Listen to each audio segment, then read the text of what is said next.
Salut à tous, je m'appelle Antoine Caron et je suis heureux de vous accueillir sur cette chaîne dédiée à la pêche. Ici, je partage des astuces sur la pêche, le choix des appâts et des leurres, et j'aide également les débutants. Abonnez-vous pour rester toujours au courant. Et maintenant, passons au sujet du jour. Bonjour à tous. Dans cette vidéo, je vais vous parler des animations et du matériel adapté à la pêche du denti au shad. Je partagerai avec vous mes astuces pour choisir les meilleures techniques et équipements afin d'optimiser vos chances de succès. Que vous soyez débutant ou pêcheur expérimenté, vous trouverez des conseils pratiques pour améliorer votre expérience de pêche. Restez avec moi pour découvrir tout ce qu'il faut savoir sur cette technique passionnante. Les animations appropriées. Plusieurs animations fonctionnent bien. Elles sont à adapter suivant la force des courants, la vitesse de la dérive ou la profondeur pêchée. La plus régulière est la pêche en traction. Nous lançons le leurre face à la dérive, laissons le leurre toucher le fond, puis effectuons une large traction violente sur toute l'amplitude permise par la canne. Le leurre sature et vibre fort, il est littéralement projeté. On le laisse ensuite reprendre contact avec le fond et ainsi de suite jusqu'au bateau.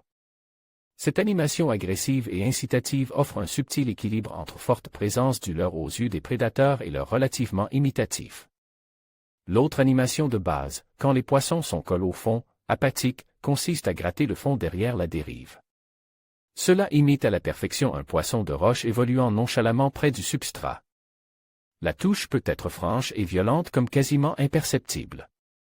La joie des sparides. Si tant est que parfois, ce n'est qu'en voyant des traces de dents sur le leurre souple qu'on se rend compte que celui-ci a été victime d'une attaque sournoise. Attention aussi à la descente. Il n'est, vraiment, pas rare d'avoir des touches quand le leurre coule. Il faut être attentif et bien surveiller sa tresse. Une tresse graduée offre d'ailleurs une meilleure perception des touches fil détendues. Au moindre doute, il faut faire effort. Le denti possède une gueule très dure et relativement petite comparée à la taille du prédateur. Le combat est violent. On prend de nombreux coups de tête, des rushs rapides et irréguliers. Le denti a aussi la fâcheuse tendance à vouloir aller dans les obstacles et les rochers. Le matériel adapte la plupart du temps, nous utilisons du matériel considéré comme léger. Là encore, cela tranche avec le matériel utilisé pour la traîne. Une canne relativement longue, au moins 2,20 mètres, permettra de lancer loin et de faire de grandes tractions sans avoir à monter la canne à bout de bras. Les cannes doivent être de bonne facture, plutôt légères et le plus sensible possible. L'action de pointe doit être marquée, mais il faut que la canne se courbe facilement pour encaisser les coups de tété rageurs du denti et le choc de la touche. Pour ma part, j'utilise avec succès la Ilex Element Ridé S250XH Rising Phoenix, 20 à 100 GR, ou encore la Ilex Element Ridé S230H Corrigan, 15 à 80 GR. Du matériel casting lourd peut aussi être utilisé. Son emploi est anecdotique, mais il offre un véritable plus pour bien contrôler la descente du leurre et permet d'être plus réactif. En cas de touche lorsque le leurre gagne le fond. Pour équilibrer le tout, un moulinet de taille 4000 à 5000 est largement suffisant. Les hauts ratios permettent une meilleure gestion de la ligne et de la bannière, notamment pour récupérer l'excédent de ligne après une traction, mais ce n'est pas indispensable. Les ratios intermédiaires ou bas offrent plus de couple lorsqu'il faut remonter avec autorité le poisson. Ce moulinet est garni obligatoirement de tresses en PE 1.2 à PE 2. Une tresse fine, idéalement en 8 brins, permet d'atteindre le fond rapidement car elle fend l'eau mieux et permet aussi de lancer plus loin. La tresse permet de ressentir la moindre touche et même de connaître la nature du fond, sable, roche, posidonie.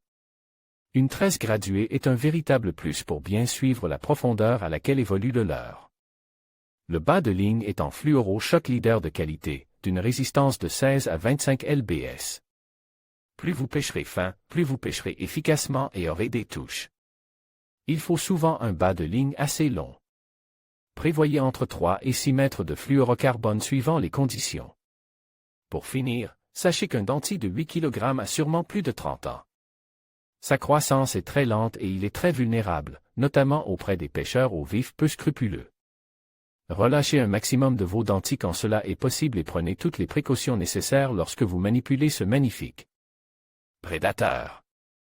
En conclusion, la pêche du denti au shad nécessitait une approche réfléchie et adaptée. En choisissant les bonnes animations et le matériel adéquat, vous maximisez vos chances de succès. N'oubliez pas de varier vos techniques et de rester à l'écoute des conditions de pêche. Avec un peu de patience et de pratique, vous pourrez vivre des moments inoubliables au bord de l'eau.